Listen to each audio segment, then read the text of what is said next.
इज़्ज़तमाब जनाब मुफ्ती इस्माइल साहब, member of legislative assembly Malegaon, हमारे कायद अतहर अशरफी साहब, नॉर्थ महाराष्ट्र के हमारे सदर डॉक्टर खालिद परवेज साहब, गट नेता कलीम दिलावर साहब, यहाँ पर मौजूद मजलिस इत्तेहादुल मुस्लिमीन के तमाम कॉरपोरेटर्स,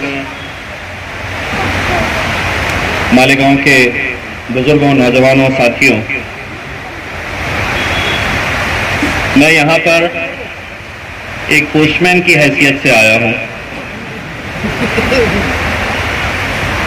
मैं जिस तरह से मुफ्ती साहब ने, खालिद भाई ने, अतहर अशरफी साहब ने शुक्रिया अदा किया मजलिस इत्तेहादुल मुस्लिमीन के हमारे कायद बैरिस्टर असदुद्दीन अवैसी साहब का, मैं भी उनका शुक्रिया अदा करता हूँ, क्योंकि मैंने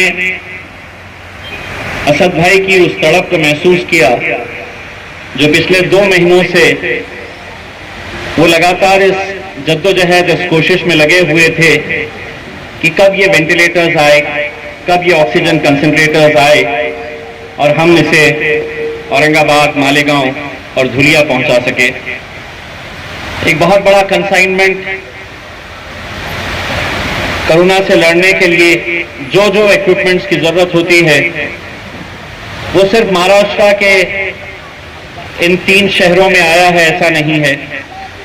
अल्हम्दुलिल्लाह अब हम बिहार में भी बहुत मजबूत हो चुके हैं, तो बिहार में भी एक बहुत बड़ा कंसाइनमेंट वहां पर पहुंचा है।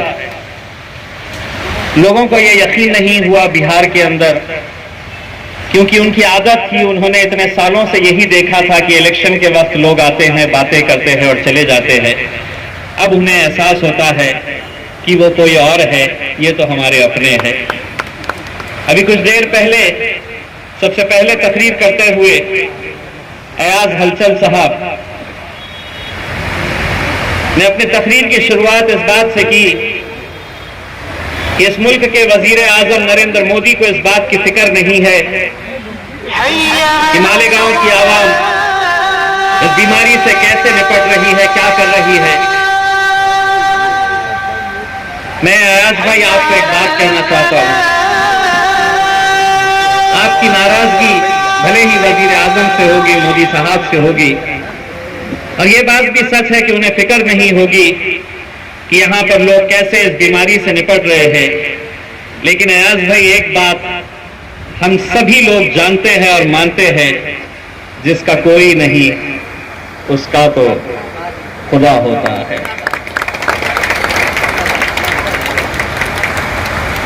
और आज जब मैं यहां पर मालेगांव की सरजमीन के ऊपर आया तो मुझे ऐसा लगता है कि दुनिया के बड़े बड़े साइंटिस्ट और साइंसदान जितने भी हैं वो इस बात के ऊपर रिसर्च करेंगे कि पूरी दुनिया के अंदर कोरोना फैला था, मालेगांव ऐसा शहर क्या है, मालेगांव में ऐसी क्या बात है कि यहां पर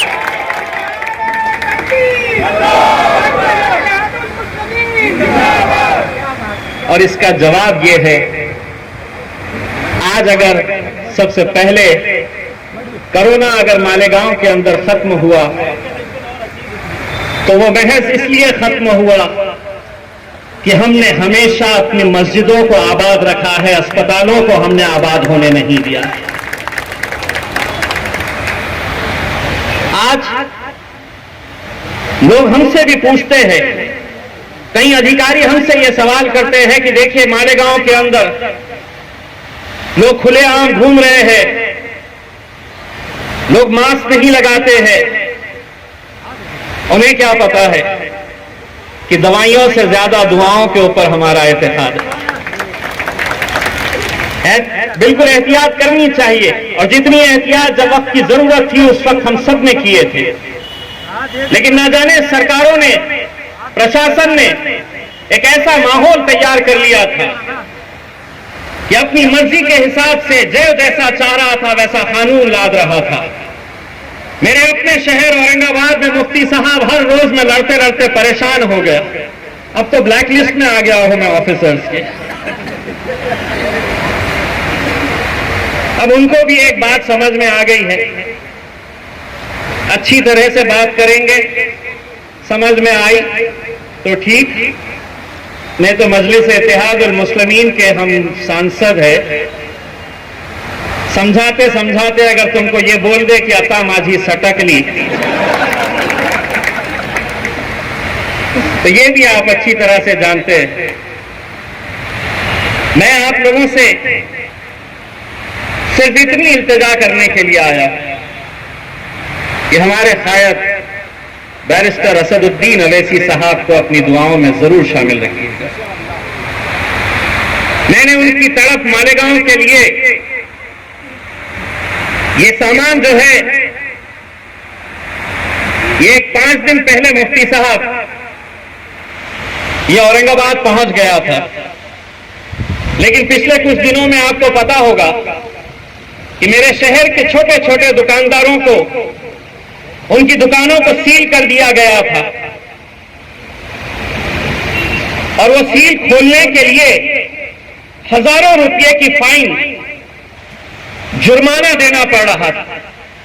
वो आदमी जो ऐसी ऐसी दुकान चलाता है कि दिन भर भी अगर मेहनत करेगा तो महज 1000 रुपये 2000 रुपये अगर कमाने वाला आदमी है, उसके पास काम करने वाले जो बंदे हैं उनको पैसा देकर वो अपने घर पर कितने पैसे लेकर जाएगा, ये सब जानते हुए फाइन कितनी, तो 50,000 रुपये, 80,000 रुपये, 1 लाख रुपये। मैं वाहिद एक ऐसा पब्लिक का नुमाइंदा था जिसने पूरी ताकत लगाई, प्रशासन के साथ, पुलिस के साथ आंख में आंख डालकर ये कहा कि आपकी मनमानी नहीं चल सकती है। नतीजा यह हुआ कि 2 घंटे की बहस चली। जो 50,000 रुपये मांग रहे थे, 2 घंटे के बाद मजलिस इत्तेहादुल मुस्लिमीन की वजह से वो 50,000 रुपये की फाइन महज 2,000 रुपये के ऊपर आ गई। लेकिन उसका थोड़ा खामियाजा मुझे भी भुगतना पड़ा।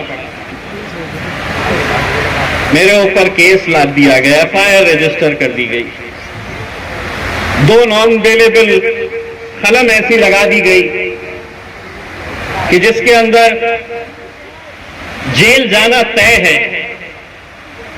वो ये समझे कि कड़ी कलम लगाओ तो ये आएगा, माफी मांगेगा, गिड़गिड़ाएगा और कहेगा कि ये कलम वापस ले लो, ये केस वापस ले लो।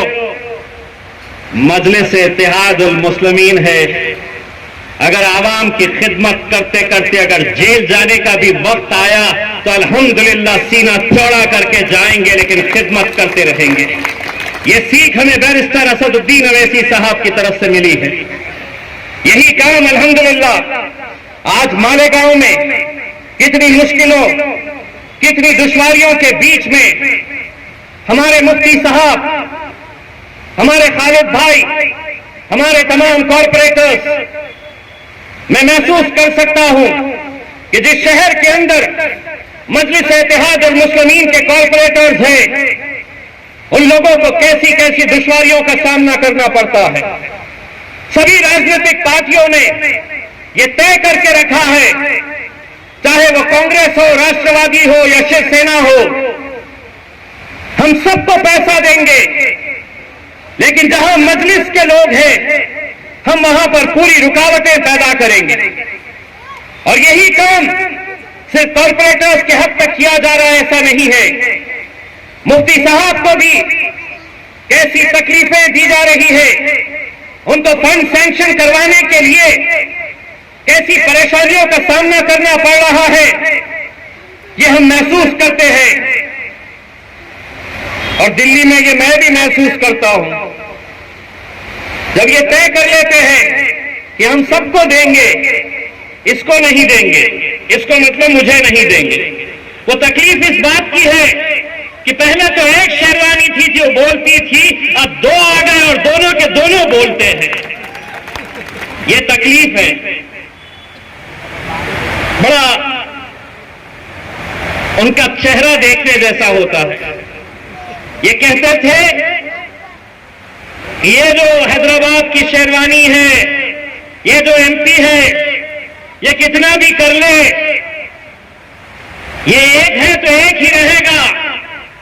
हमने उनसे कहा नहीं, एक के दो होंगे और इंशाअल्लाह आने वाले वक्त के अंदर 2 के 10 कैसे होते हैं ये आवाम करके दिखाएगी। बस मेरे भाइयों, मुत्तहिद रहिए। बहुत मुश्किलों की घड़ी से हम गुजर रहे हैं। मैं जानता हूं कि एक ऐसा वक्त है कि जहां पर हम जितना भी करें वो कम नजर आता है, क्योंकि लोगों की तकलीफें ज्यादा है और हमारे करने के जरिए बहुत कम है। उसके बावजूद भी एक पूरी नेक नियति के साथ ये काम किए जा रहे हैं। वेंटिलेटर्स आज बड़े बड़े अस्पतालों को नहीं मिल रहे।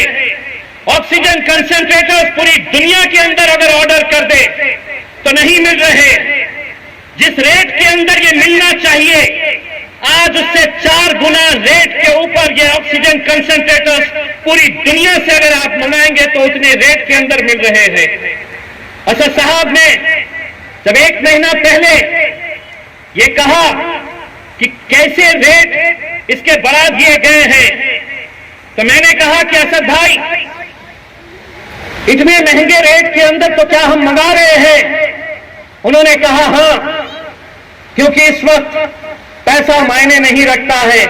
अगर एक वेंटिलेटर, ऑक्सीजन कंसंट्रेटर्स से अगर किसी की जान बच जाए तो इसकी कोई कीमत नहीं है, कोई कीमत नहीं है।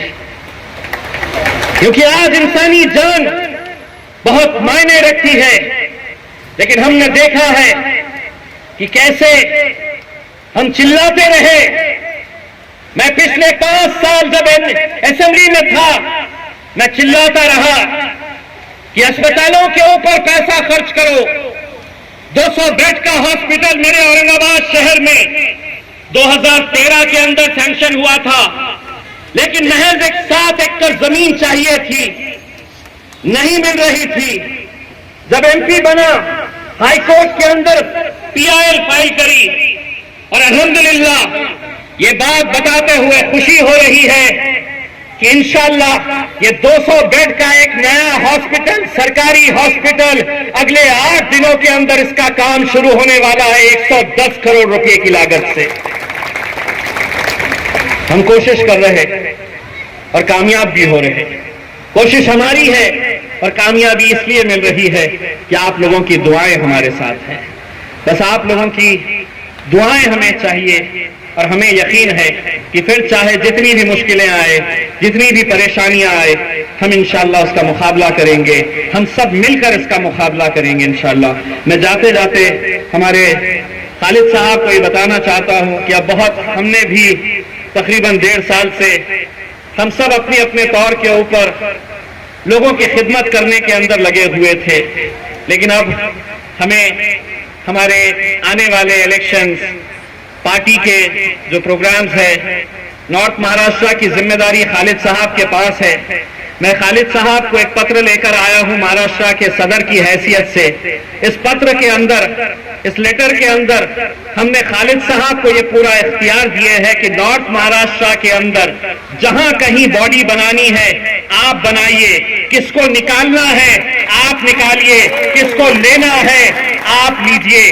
क्योंकि अगर सारे फैसले महाराष्ट्र का सदर अगर औरंगाबाद में बैठकर ले लेगा तो मैं नहीं समझता हूं कि मैं मालेगांव से इतनी अच्छी तरह से वाकिफ हूं, या धुलिया से इतनी अच्छी तरह से हूं, या जलगांव से इतनी अच्छी तरह से वाकिफ हूं जितना खालिद साहब। तो खालिद साहब ने महाराष्ट्र के सदर की हैसियत से ये सारी जिम्मेदारी हम आपके हवाले सुपुर्द करते हैं और इंशाअल्लाह उम्मीद करते हैं कि आने वाले वक्त के अंदर मजलिस इत्तेहादुल मुस्लिमीन को आप पूरी ताकत देंगे और आप लोगों की मोहब्बत और जो चाहत है, हम मुफ्ती साहब की रहनुमाई के अंदर, हम पूरे नॉर्थ महाराष्ट्र के अंदर मजलिस इत्तेहादुल मुस्लिमीन को बहुत आगे ले जाना चाहते हैं। बस आप लोगों का दुआएं, आप लोगों की ताकत, आप लोगों का साथ चाहिए। बहुत बहुत शुक्रिया। वाखिर दावाना अल्हम्दुलिल्लाह।